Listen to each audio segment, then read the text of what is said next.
sa PCC, ma'am, para to start the investigation regarding this matter?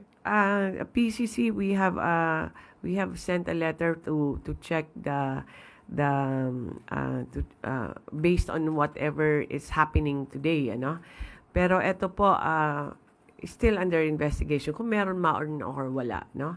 At kung meron man anong activities po. This is for them to determine. Hindi po kami pwedeng determine whether there's somebody guilty or may acts of anti-competitive behavior.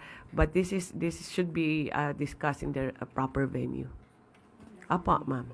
Ano po ba ang Department of Energy pangalanan sakali po may mga mapapatunayang kumpanyang nagsasabuatan sa presyo, ma'am?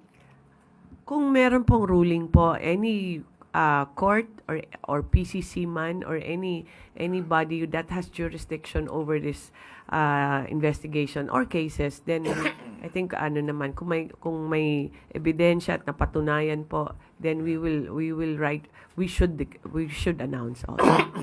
Pero ngayon po wala pang findings. Salamat po. Sunod po na katanungan.